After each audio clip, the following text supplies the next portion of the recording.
Bonjour à toutes et à tous, bienvenue au rendez-vous de la communauté à venir où j'ai le plaisir d'accueillir Christophe Hérault, fondateur de Bar Resto, donc un collectif qui vient en soutien pour les restaurateurs, les professionnels du secteur, souvent des entrepreneurs qui, à un moment donné, se sentent un peu seuls dans leur entreprise et ont envie d'avoir du soutien, de l'échange, du partage avec des pairs. Donc, je vais vous laisser, Christophe, présenter, déjà vous présenter la naissance de Bar Resto et surtout, dans un deuxième temps, aujourd'hui, comment vit Bar Resto, comment ça se concrétise et qu'est-ce qu'on y fait. Bonjour Christophe et merci d'être là. Merci Céline, bonjour à toutes et à tous. Alors Christophe Hérault, créateur, fondateur de Baresto, en place depuis 2011, Baresto. Alors moi, mon passé, il est école de commerce et derrière, j'ai un passé dans la distribution de boissons et je suis parti dans les couleurs vertes du métier, c'est-à-dire chez Heineken. Je suis parti chez un brasseur. Donc j'ai fait une vingtaine d'années dans le groupe Baresto, dans le groupe pardon Heineken, sur différentes filiales du groupe. Et en parallèle, étant issu de famille de restaurateurs, avec un de mes beaux-frères, j'ai monté une affaire sur le secteur de Bourges, qui était un restaurant routier, avec les particularités des routiers, hein, des gros volumes et des petites marges. Et moi, je m'occupais de la partie accompagnement, achat de mon associé.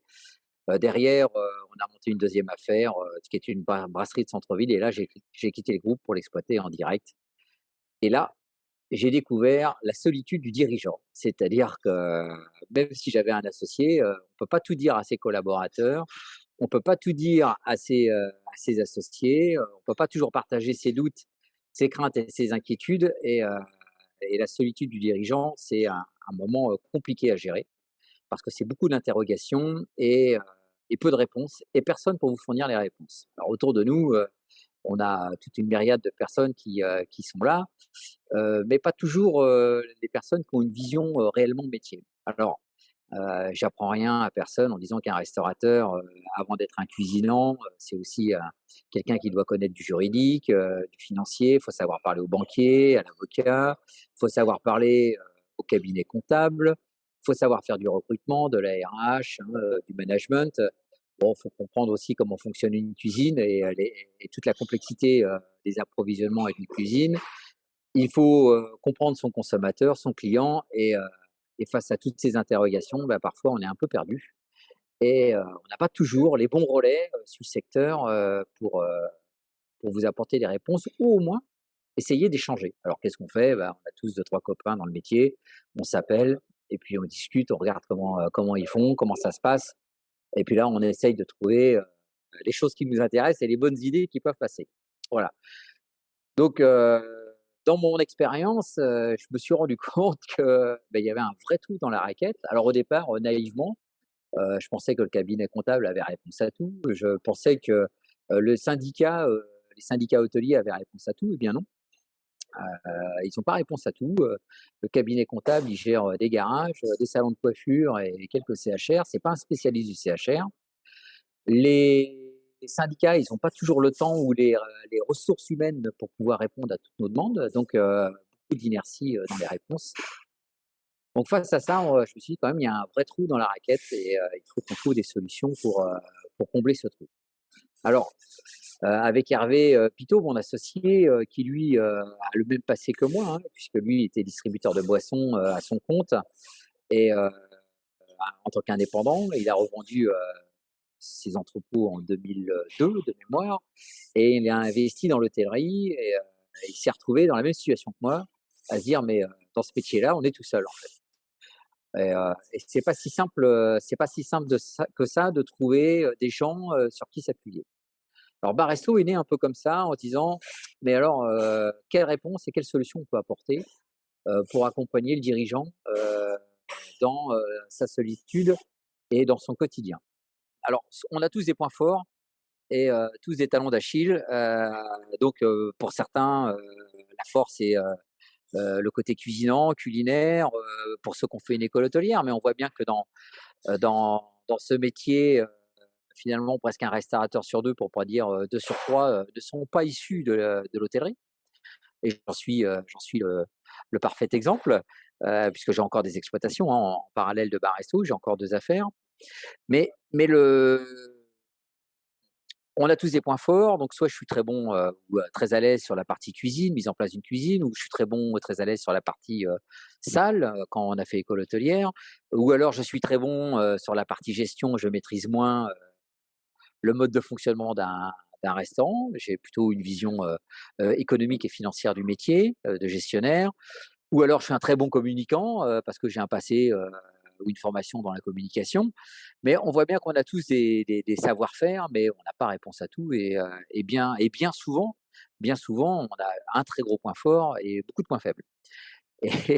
Et face à ces points faibles, eh ben, on essaye, comme tout à chacun, de les combler et d'amener, de trouver des réponses et souvent on les trouve auprès des collègues et des copains, du métier. On a déjà plus ou moins pris l'habitude, de partager avec quelques collègues ou quelques copains du métier. Mais c'est pas si simple que ça parce que, on peut pas jusqu'où on peut aller dans la transparence, jusqu'où on peut aller dans quand on se confie entre pairs, c'est pas la limite est toujours difficile à trouver. Donc Baresto, c'est né, de cette idée-là, il faut travailler ensemble pour travailler mieux et partageons les bonnes pratiques et les trucs et astuces de chacun pour gagner du temps et trouver des réponses là où, des fois, on a du mal à trouver les bons interlocuteurs, qui nous amènent les réponses nécessaires. Alors, on en a profité, Baresto, pour, heu, pour travailler la partie achat. On a fait de la mutualisation puisque au départ, on a travaillé ensemble d'abord sur les achats. On était une dizaine de copains sur la ville de Bourges, puisque le mouvement est né dans le Berry. Heu, on était une dizaine de copains, à travailler ensemble et à se dire: «Bon, on va mutualiser nos volumes et puis on va regarder déjà ce qu'on peut faire en termes de négociation de prix». Bon, ça, c'était le volet économique, c'était pour nos comptes d'exploitation parce que, c'est difficile déjà, dans la solitude du dirigeant, est-ce que j'achète au bon prix? Est-ce que mes négociations sont bonnes? Quels sont mes repères? Jusqu'où je peux aller avec un distributeur? Quel comportement je dois avoir avec un distributeur? C'est déjà les premières questions qu'on se pose, dans la relation et dans la négociation avec un distributeur. Ensuite, une fois qu'on a fait cette mutualisation et on s'est mis un peu un code de déontologie, de mode de fonctionnement avec nos distributeurs, on se faisait des petites réunions mensuelles où on partageait notre quotidien. Notre quotidien, bah, comme beaucoup, hein, c'est des problèmes RH.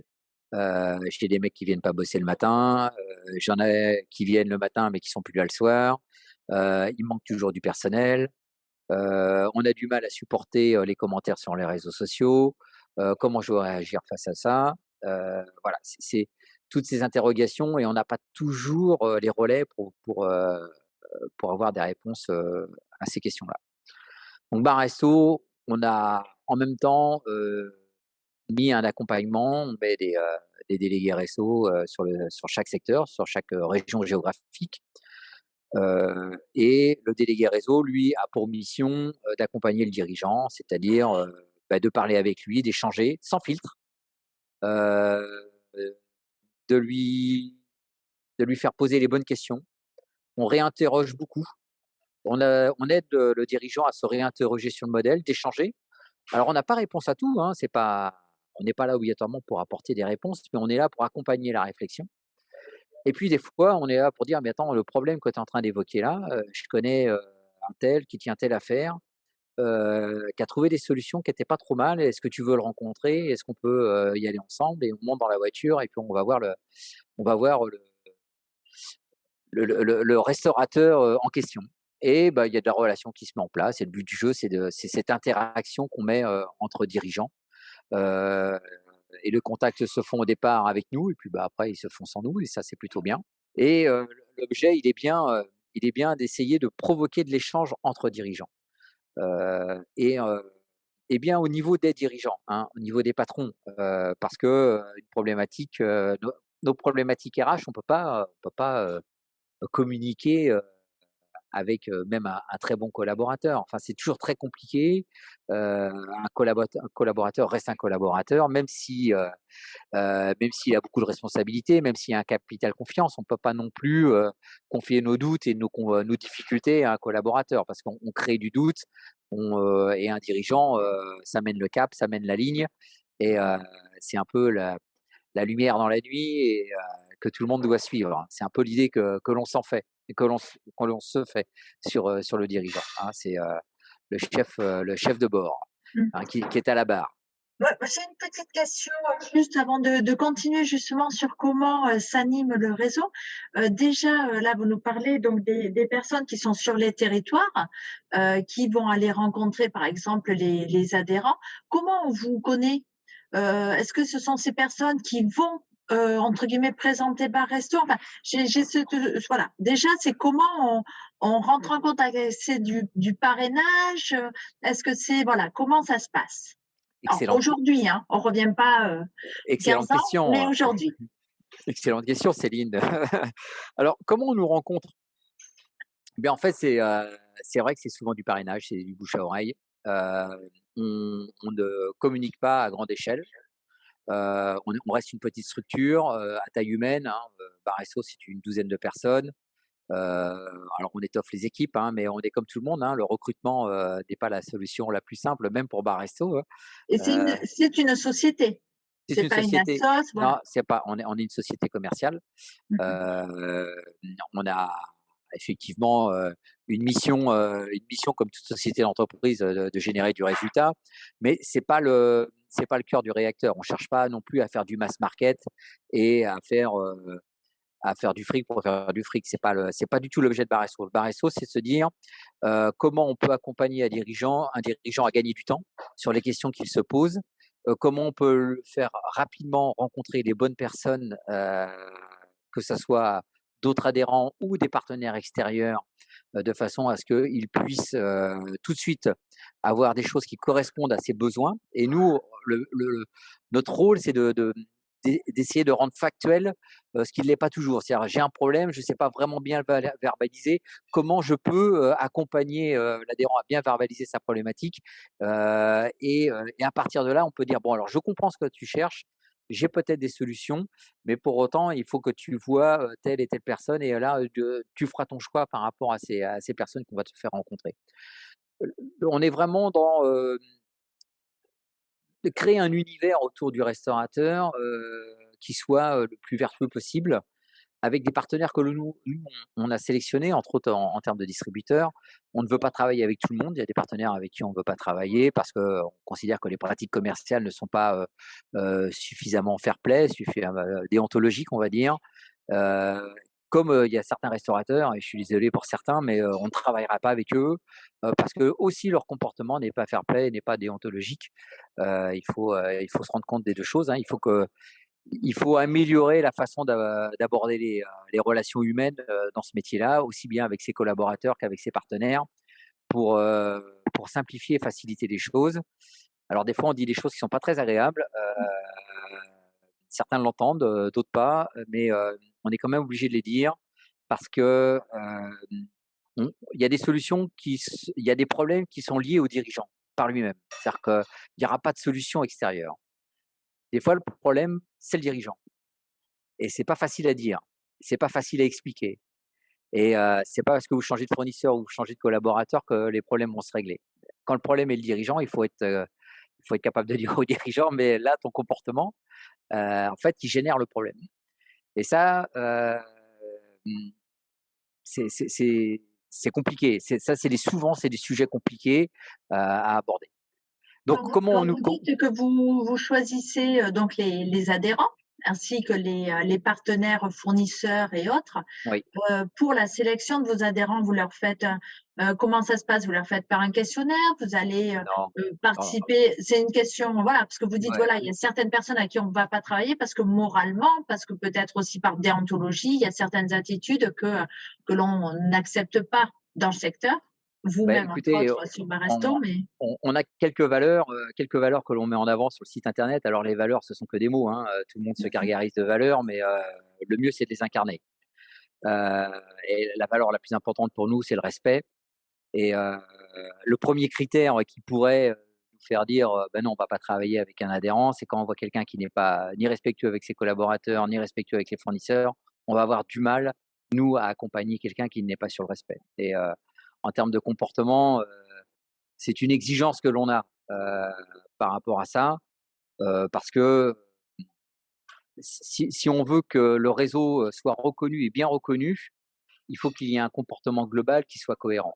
Et on ne peut pas non plus avoir d'électrons libres qui se permettent, parce qu'en fait, Ça quand on est un passe par les réseau, adhérents, bah bien oui, évidemment. quand on est un Ça qui donne réseau, l'image. ouais, quand on est un réseau, on dégage une image, on crée un capital confiance. Et effectivement, à chaque fois qu'il y a un comportement peu respectueux d'un des adhérents du réseau, évidemment, tous les adhérents pâtissent en fait. Donc, on est très vigilant sur cette partie-là. Et c'est pour ça qu'aujourd'hui, on est 230 et quelques restaurants. On pourrait être 350, 400, 500. Mais il y a certains adhérents à qui on a souhaité dire: «Bah, écoutez, là, on va arrêter notre partenariat parce que votre façon de faire n'est pas en accord et n'est pas raccord avec notre façon de pratiquer la relation avec nos partenaires et notre relation entre nous d'ailleurs, hein». On est dans une notion de partage aussi, et dans ce métier-là, parfois, le côté très artisan fait que j'ai mes petits secrets, mes petits trucs et mes petites astuces et je veux pas les partager. On veut bien que les autres ils donnent des quelques conseils, mais on veut pas partager ces bonnes pratiques. Donc on est aussi sur cette notion de partage. Il faut des gens qui ont envie de donner autant que ça d'apporter autant De que venir d'intégrer. s'enrichir. Ouais, voilà. Et ça, c'est dans la discussion qu'on s'en rend compte, en fait. C'est dans la discussion, on voit bien dans l'échange, les gens qui ont envie de partager, et qui ont envie d'apprendre, qui ont envie de comprendre, qui ont envie d'évoluer, qui ont envie de faire bouger les choses. Et là, vous savez, moi j'appelle ça les champions du monde, les mecs qui savent tout faire, qui ont tout vu, qui ont tout fait. Bon, bah, du coup, en général, ils ont pas besoin de nous, quoi qu'il advienne. C'est ça. Là, c'est Juste avant de détailler justement comment s'anime le réseau, parce que là on y vient petit à petit et ça me on démange. y glisse, on y Juste glisse. pour adhérer au réseau, est-ce que il y a un côté financier? Comment ça se passe? Juste dans le côté complètement de Oui, départ et après on va venir alors, sur le pour être, côté pour être contenu. Et alors, comme ça, on répondra imaginons, à la question du get. ouais, pas de problème. Donc la première, premièrement, imaginons que vous avez entendu parler de nous ou que, bah, vous avez assisté, vous avez vu cette visio, que vous dites: «Bah, moi, par resto, ça peut m'aider dans mon quotidien tous les jours.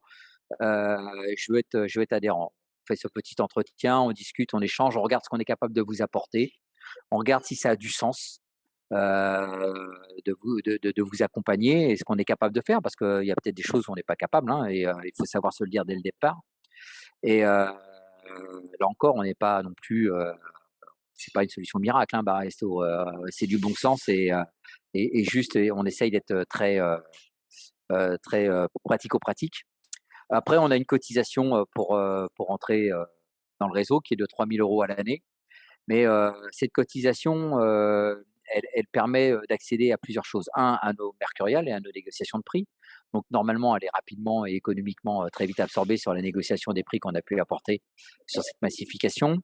Elle donne accès aussi à un portail et un support qui donne toutes les informations sur Baresso, toutes les communications toutes les semaines qu'on envoie sur le quotidien, qui donne accès à toute la base de données Baresso, d'articles, des prix, qui permet de réaliser ces fiches recettes, ces fiches techniques, euh, qui seront mises à jour automatiquement avec les mercuriales. Donc il y a une actualisation des prix qui est fait au jour le jour sur l'outil.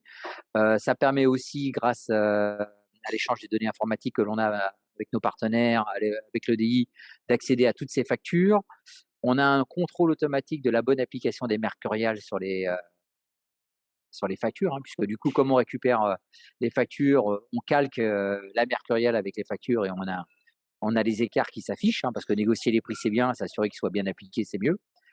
Euh, et une fois qu'on a tout ça, en plus, on peut participer aux différents événements que l'on a. fait venir des experts, le dernier en date qui était, Bernard Boutboul du Gira Conseil, sur, les tendances marché, sur, comment créer sa carte et puis, Elisabeth Laville aussi, sur la partie RSE, tri des déchets et qui est Elisabeth Laville qui a accompagné le groupe Cogent, entre autres, sur, toute la partie RSE. Et Voilà. donc par rapport à cette animation donc, de bar resto, comment ça se déroule? C'est tous les mois, tous les 15 jours? Vous avez donc Alors des personnes qui sont sur les réseaux, enfin, dans les différentes régions? Voilà, détaillez-nous un petit peu. Et il y a une petite question, du guest qui disait justement, est-ce que c'était comme un genre de co-conseil où on a des regroupements et vous allez y répondre justement avec l'animation du réseau sur est-ce que ce sont donc des professionnels qui vont échanger, se conseiller ensemble? Est-ce qu'il y a un point de vue supérieur qui vient conseiller, faire de l'audit? Enfin voilà, il y a plein de… ouais, alors on n'est pas dans le co-conseil. Enfin, on n'a pas la prétention de dire qu'on fait du conseil. Voilà, notre métier, il est plutôt d'apporter, des réflexions et de se faire rencontrer de se rencontrer, de se rencontrer entre nous, pour, et d'accompagner une réflexion globale. Après évidemment, nous on propose des idées, on suggère, on voit ce qui a marché, ce qui fonctionne, donc on Oui, mais propose. ça c'est fait comment? C'est fait en B2B? C'est vous qui allez, par exemple, là je pousse Ouais, un peu parce que c'est vous qui allez là, par oui. exemple, aujourd'hui vous êtes au Lutèce, dans lequel la prochaine capsule vidéo va sortir.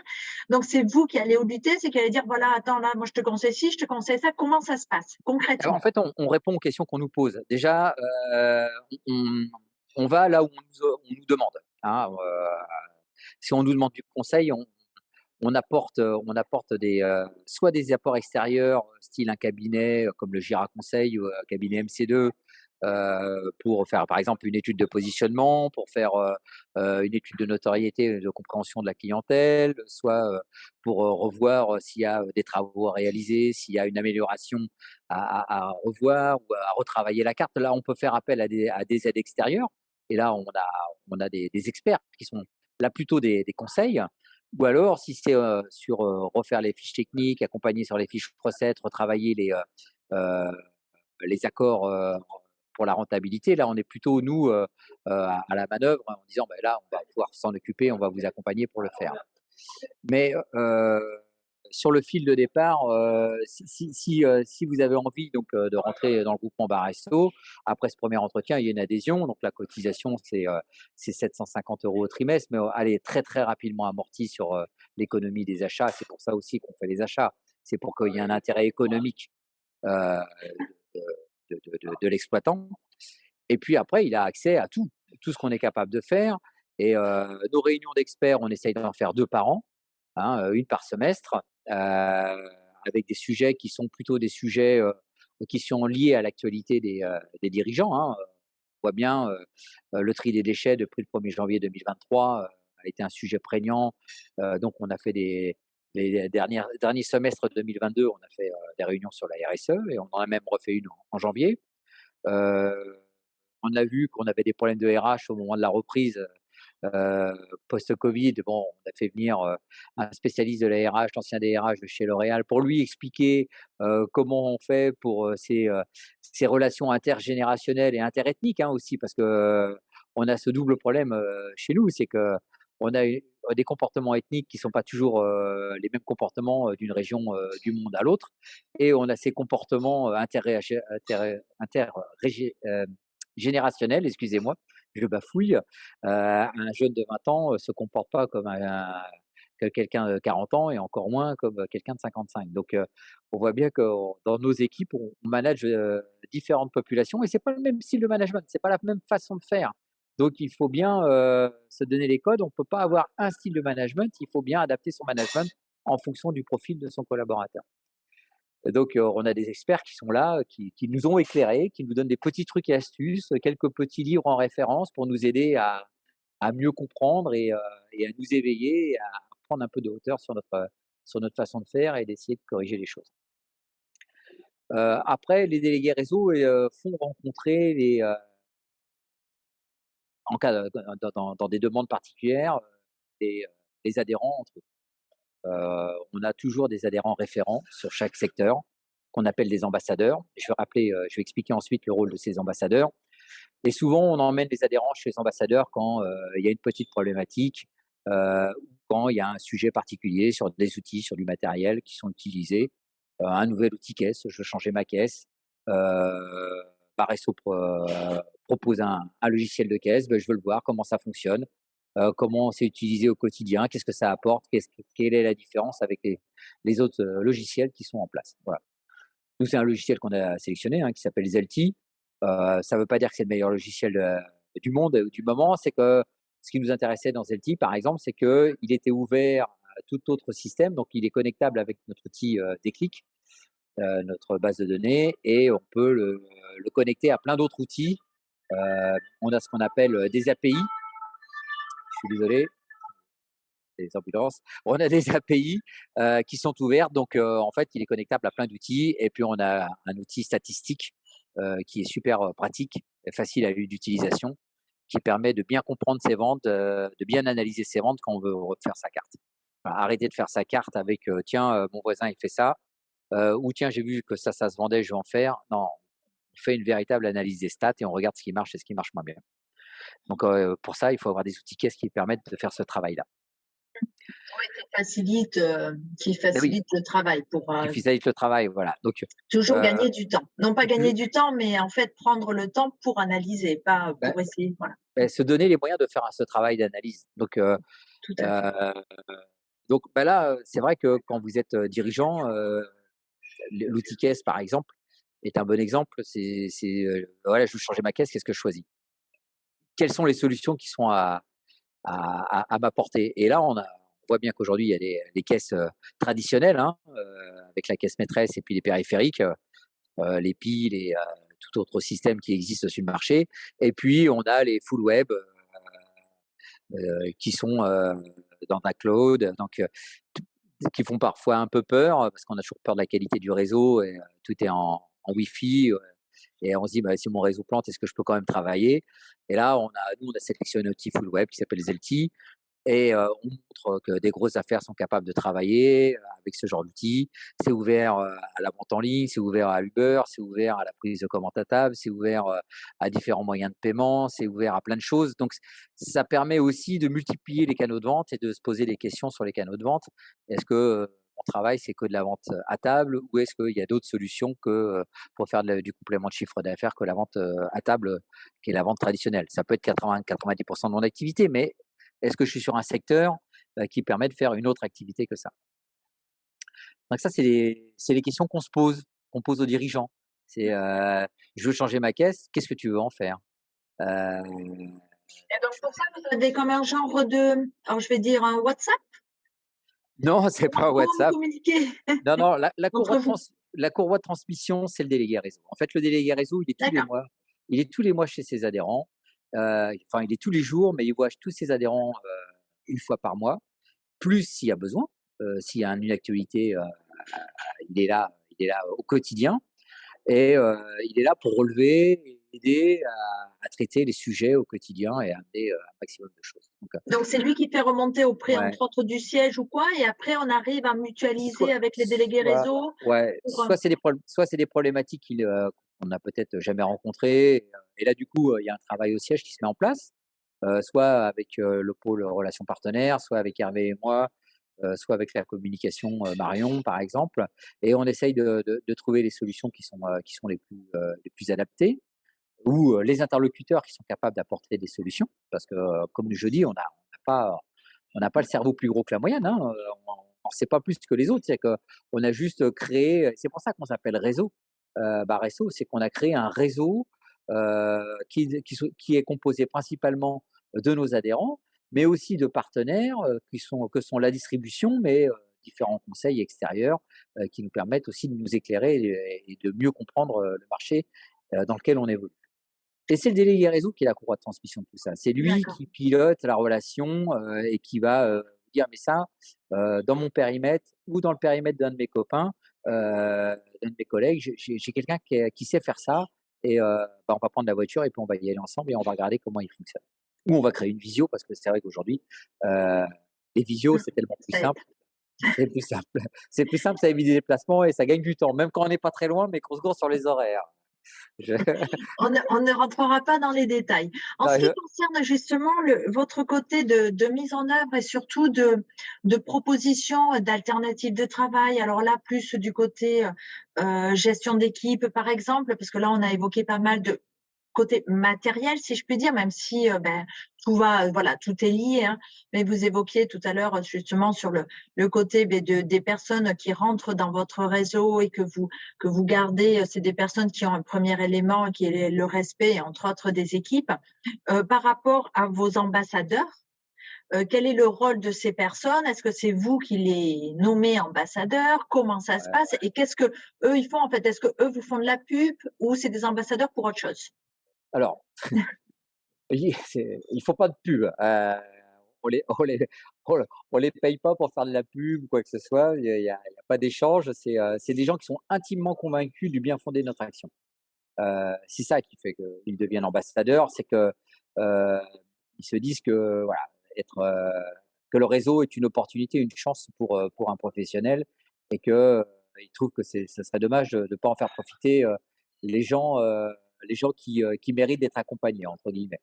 Leur travail, il est aussi, on se voit une fois par mois, on fait ce qu'on appelle un comité de pilotage et en fait, les ambassadeurs ont pour mission, de nous accompagner et de nous orienter sur les priorités. Parce que des sujets, il y en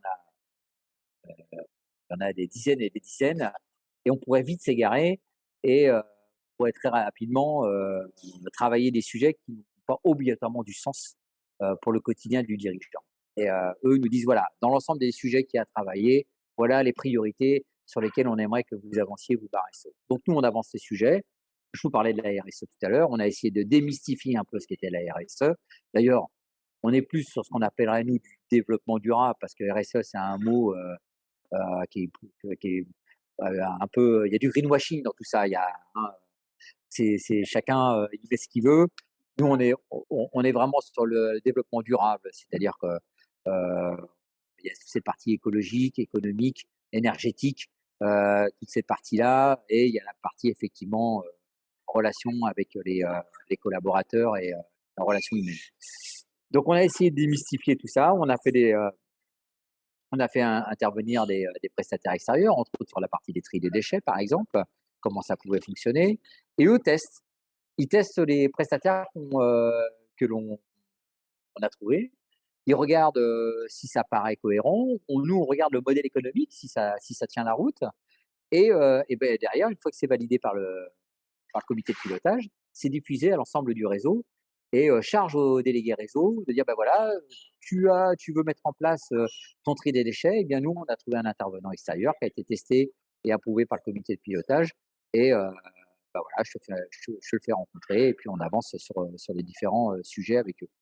Donc tous nos fournisseurs, tous nos partenaires, on fonctionne comme ça. C'est, nos amis ambassadeurs, sont intimement convaincus du bien-fondé de Baresso et en même temps, ce sont les testeurs, du modèle, et des futurs partenaires qui peuvent être, référencés, chez Baresso. Et Alors je vais cela reprendre les représente, et pardon, et cela représente combien d'ambassadeurs sur la France? C'est combien en fait? Vous êtes 8. combien au comité de pilotage? On est 11, 11 au comité de pilotage, il y a 8 ambassadeurs.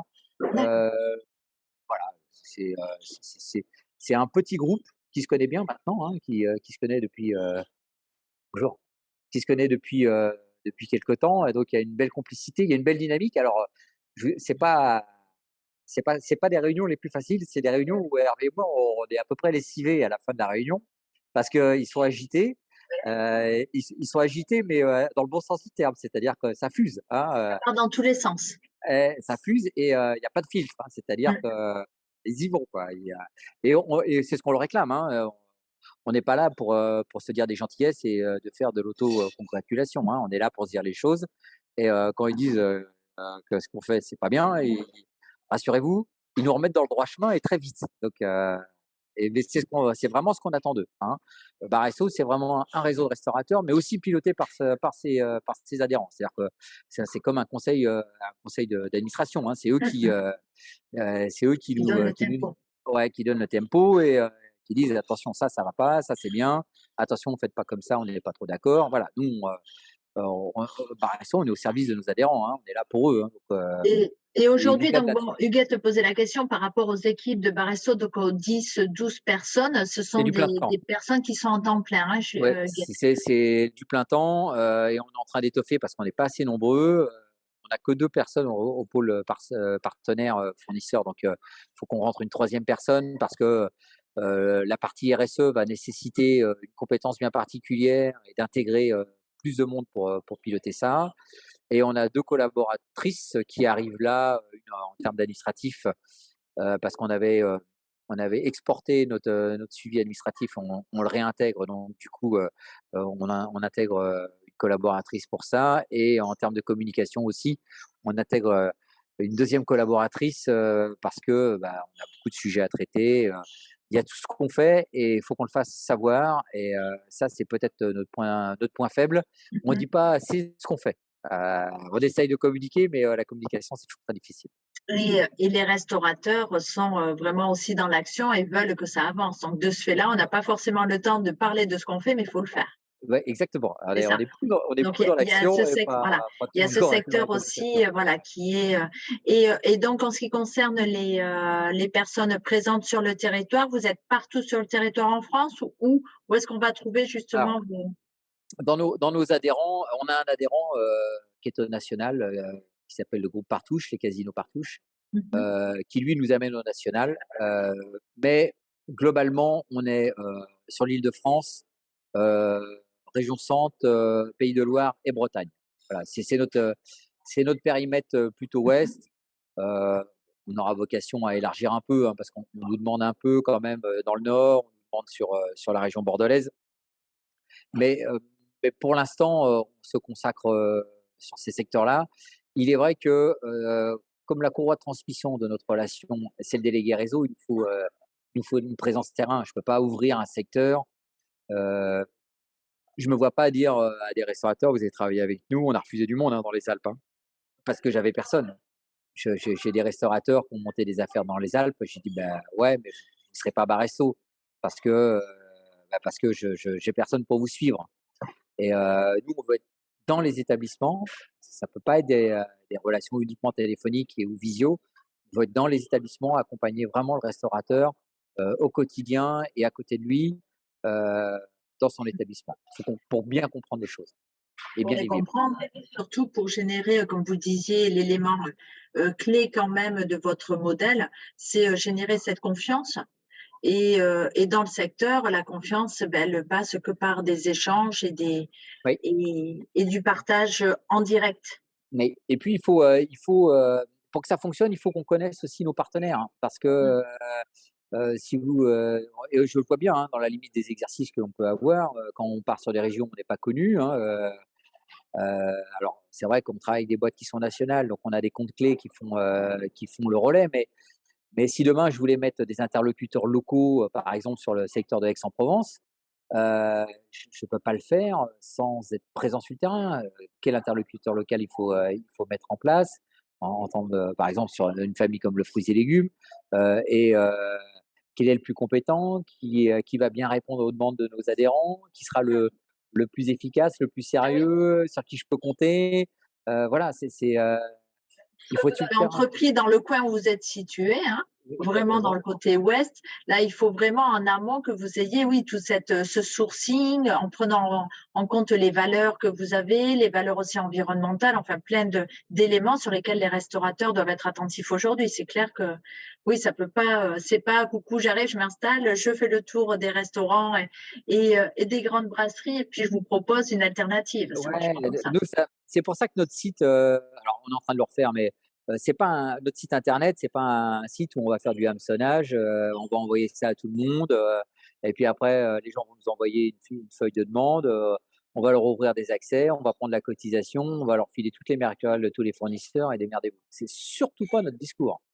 Heu Nous, ce qu'on veut, c'est, on fait du sur-mesure. C'est-à-dire on adapte, on va chercher le bon partenaire chez chaque restaurateur parce que, chaque restaurateur a sa signature culinaire, a un mix de produits bien précis, et tous les fournisseurs ne sont pas adaptés à chaque mix de produits. Donc il faut trouver le bon fournisseur, le bon équilibre, qui va bien, pour, tel restaurateur ou tel restaurateur. Et des fois, dans le même quartier, ça ne sera pas les mêmes partenaires parce que c'est pas le même mix produit. Et puis, sur les enseignes nationales, par exemple le groupe Pomona, on peut avoir des mecs très bons dans l'Ouest et puis un peu moins bons dans le centre et puis très bons dans le 11e arrondissement et pas très bons dans le 20e. Enfin, vous voyez, il y a beaucoup d'humains dans tout ça. Et si nous, on n'a pas cette capacité à comprendre les forces et faiblesses de chacun dans tous les périmètres, on fait notre travail qu'à moitié. On fait notre travail qu'à moitié. Et ça, c'est vraiment le cœur du métier du délégué réseau, c'est trouver les bons partenaires au bon endroit pour le restaurateur. Et comme vous disiez tout à l'heure, donc les mercuriales, c'est en fait le référencement des produits avec les tarifs, donc de tout ce qu'on peut trouver sur le marché ou chez le fournisseur.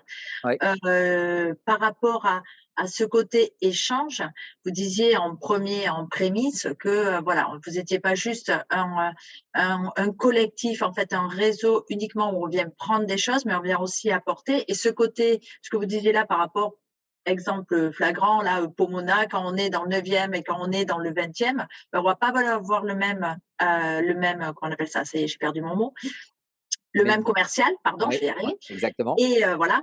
Et à cause ou grâce plutôt à ce commercial, vous allez dire, ben, avec lui, je veux bien bosser ou avec l'autre, non. Ça, c'est grâce aux personnes qui sont sur le terrain qui vont vous faire ce type de retour et peaufiner au fur et à mesure. Ça, c'est en fait vraiment de l'échange C'est les délégués réseau. perpétuel. Voilà, Ouais, c'est les c'est les délégués délégués réseau qui sont réseau vraiment vos clés. ouais, c'est les cœurs Vos c'est clés. vraiment le Ouais. cœur du réacteur. C'est vraiment eux qui sont les courroies de transmission entre les besoins de l'adhérent, alors en termes de distributeur, hein, mais aussi les compétences et les savoir-faire de chaque distributeur. Et puis, les délégués réseau, ils sont là aussi pour poser des questions. Et en fait, c'est vraiment la relation au quotidien avec le dirigeant Mhm. qui se crée et qui permet d'aborder tous les sujets. Tous les sujets. Demain, j'ai un dirigeant qui me dit voilà, j'ai des problèmes de RH, je cherche un cuisinier. Je peux vous assurer qu'on doit me poser la question 3 fois par semaine. Est-ce que tu connais pas un cuistot? Euh, pour parler Pour simple, pas les clés. pour parler clair. Et moi, ma première question, oui, oui, si j'en connais plein, c'est quoi pour toi un chef de cuisine? Qu'est-ce que tu lui fais faire à ton chef de cuisine? C'est quoi son rôle? Est-ce que c'est quelqu'un qui doit faire la carte? C'est quelqu'un qui fait les fiches techniques? Est-ce que c'est quelqu'un qui est juste sur la mise en œuvre de la carte? Est-ce que c'est quelqu'un qui doit faire du management? Est-ce que c'est quelqu'un qui va gérer les stocks? C'est quoi ton profil de chef de cuisine? Parce qu'un chef de cuisine, il y a chef de cuisine et chef de cuisine. Mm. C'est pas tout le monde ne fait. C'est pas parce que j'ai embauché un chef de cuisine qui me convient. Et bien souvent, c'est aussi là-dessus que l'on qu'on alerte les dirigeants. Je fais, mais c'est quoi la fiche de poste du chef de cuisine? Est-ce que tu as fait une fiche de poste? Est-ce que tu as fait un référentiel de compétences? Est-ce que tu sais ce que tu attends exactement de ton chef de cuisine? Est-ce que quand tu rentres un nouveau collaborateur, tu as fait un planning d'intégration? Qu'est-ce que tu mets en place quand tu rentres un terrain? Parce que trouver quelqu'un, c'est bien, c'est dur déjà.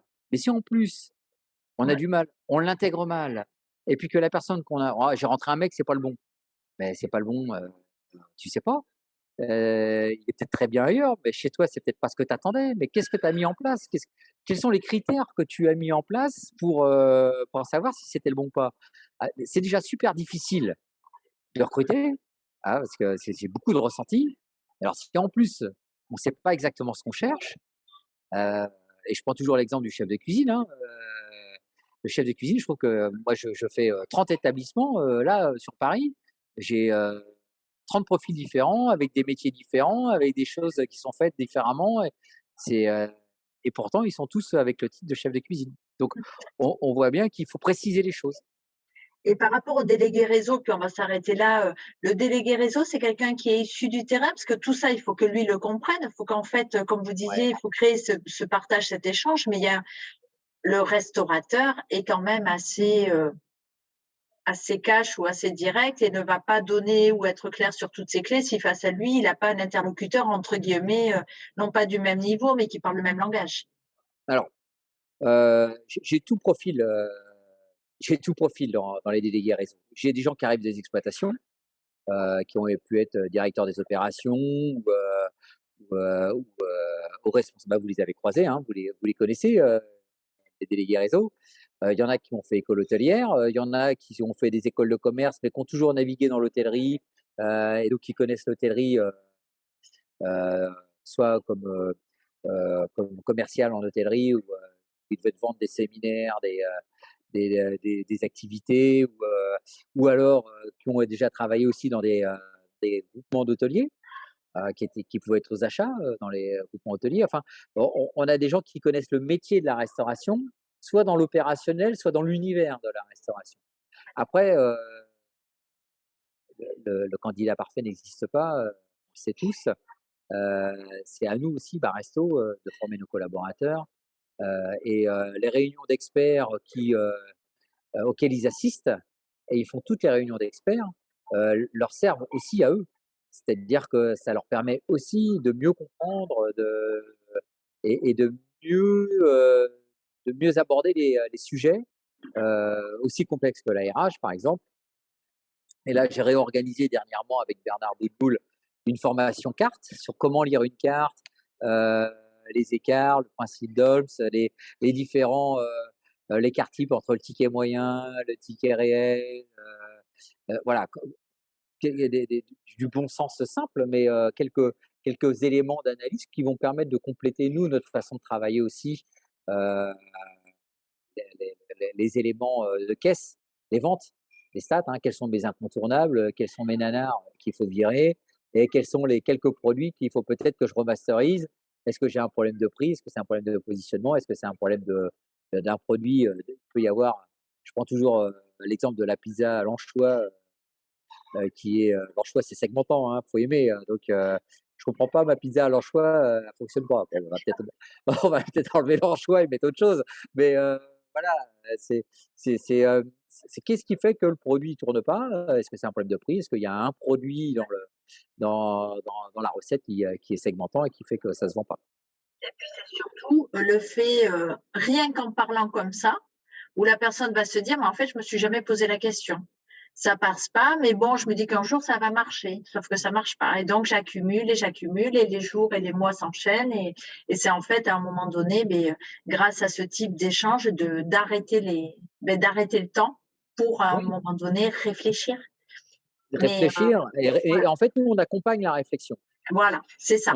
On accompagne la réflexion, et puis on pose des questions, bah, qui nous sont venues, heu, d'expériences extérieures, hein, donc on voit bien ce qui marche. En fait, quand vous avez 250 restaurateurs devant vous, vous voyez ce qui fonctionne et vous voyez bien ce qui fonctionne pas. Donc et dans notre vie de tous les jours, on est tous les jours dans des restaurants. Moi, j'ai encore 2 exploitations, donc je vois bien, ce qui fonctionne dans mon restaurant et ce qui ne fonctionne pas. Je suis le premier à tester, à tout tester, et voir ce qui va et ce qui va pas.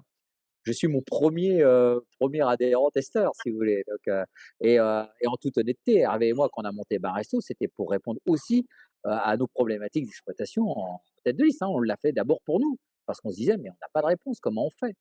Comment on fait?» Et ça, ça a été vraiment notre première démarche, c'est de dire: «Bon, bah, on le fait pour nous, et puis ce qui marche pour nous, bah, on va être sympa, on va le donner aux copains, et puis, si ça marche chez eux, bah, il y a peut-être des chances que ça marche encore ailleurs, quoi». Donc voilà, et Merci c'est un peu beaucoup.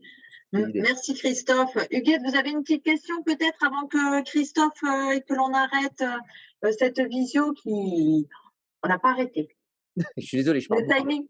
Non, non, non, j'aurai encore plein de non, mais c'est extrêmement important. Je pense que le secteur a absolument besoin de ce type d'accompagnement, ce type d'échange, ce type, bref, voilà, c'est important. Merci. Oui, Oui, oui, pardon. vous disiez au moment où je suis arrivée, donc vous aviez déjà commencé, au moment où j'arrive, vous dites: «C'est pas forcément facile de parler, de façon détendue et authentique, de ses problèmes à un collègue». Donc là, qu'est-ce qui fait qu'on sera Plus enclin à parler ensemble. plus Eh ben, enclin à parler? écoutez, on essaie de construire une relation de confiance entre nous. Donc en fait, le fait de se voir régulièrement, on traite toujours des petits sujets anodins, vous voyez? On commence par des petits détails, et petit à petit, plus on avance dans le temps, dans la relation quand elle se construit, plus on commence à rentrer, euh, dans le cœur du problème et dans le cœur du réacteur et des soucis. Donc, effectivement, je ne vais pas arriver, si du jour au lendemain, on est ensemble et puis vous me dites, bon, bah alors là, j'ai vraiment un gros problème de RH. Je vais vous dire, bon, écoutez, on va regarder comment ça fonctionne. Et puis, on va aller sur les petits détails. On va Mmh. commencer sur les détails. Bon, alors, comment sont gérés les plannings? Comment sont gérées les C'est bien. coupures? Et puis petit à petit, on va remonter. On va dire: «Ah bah tiens, il y a ça» et puis, et vous voyez, on y va petit pas par petit pas. Moi, je crois pas aux grands coups de volant ni à droite ni à gauche, mais on y va par petits Ouais, pas c'est vraiment bien ça. et petit à petit, on crée la relation et arrivé à un moment, et ben, on est vraiment dans la confidence et vous dites: «Bon, bah, voilà, moi, j'ai un vrai problème, c'est que je les supporte plus». Voilà, ça nous arrive, hein. Et ben, là, du coup, ça y est, on a touché le cœur. On a touché le cœur du réacteur et là, on dit: «Bon, alors, comment on fait pour recréer une relation dynamique et qu'est-ce qu'on met en place?» Alors, c'est peut-être pas toujours moi le meilleur, heu le meilleur pour vous donner la réponse. Je peux vous dire: «Écoutez, moi, j'ai un cabinet, RH avec qui je travaille, qui lui va vous donner des outils, heu, pour travailler» et parce que souvent notre Non, problème, c'est mais qu'on ouais. on met trop d'émotionnel dans notre façon de travailler Ce et qui est des bien. fois on se fait du mal, hein. On se fait mal à notre petit cœur une fois de temps en temps Enfin, moi, parce qu'on ouais. a l'impression d'être trahi parfois, hein. Et Non, juste mais pour répondre un petit peu à la remarque d'Huguette aussi, c'est qu'en fait, là aussi, c'est un échange entre pairs. Donc, en voilà. fait, c'est pas, voilà, ça, c'est extrêmement important, c'est qu'en fait, c'est entre dirigeants. Et il y a aussi cette partie-là. Mais en Et tout cas, puis enfin, quand moi, ils en tant que consultante, tout d'un coup, en prenant une position méta, hein, si Céline, tu sais, les positions méta, bon, moi, ce qui me fascine, hein, c'est ce que vous venez juste de dire là. Le process que vous construisez à partir de tout petits mais c'est détails anodins mais c'est que des petits pas. et qu'on va, ça, ce serait vrai, ça, pour des consultants, c'est très important c'est très, très, très, très intéressant, ça, Céline. Mais je ne fais venir que des gens intéressants. Non, non, non, non, non, mais Je plaisante. Mais oui, non, je plaisante pas du tout d'ailleurs. C'est pas une plaisanterie. ce, Ce positionnement, comme pour vous le dites, moi, Huguette, personnellement, de oui. tout ce que j'ai entendu, ce qui me scotche le plus, c'est quand juste au dernier moment, Christophe dit: «Oui, ben, on va lui parler de et puis tes coupures et puis» non, mais attendez, ça, c'est fondamental! Vous Ça, énervez pour pas. moi, On c'est en est, c'est super. Et c'est pour ça c'est qu'on le fait super. venir et c'est pour ça qu'on va diffuser cette vidéo. Et je vous remercie toutes et tous d'avoir partagé, regardé cette vidéo. Et entre autres, merci Christophe d'avoir Avec grand échangé plaisir. autour donc du réseau Baresto. Donc en ligne, vous allez directement sur le site baresto.com, si je ne m'abuse. C'est cela. Voilà. .com ou Et .fr, je sais même plus. ah, je ne sais plus non plus, mais on le reprécisera. Mais en tous Ouais. les cas, voilà, prenez contact avec les équipes de Christophe pour justement avoir un premier échange complètement ouvert et construire surtout le fait de bien vivre votre travail et pour ça, ne pas être seul. Très belle journée C'est à ça. vous. Vous pouvez laisser tous vos commentaires et remarques sur le site de la communauté à venir et je vous dis à très vite. Au revoir.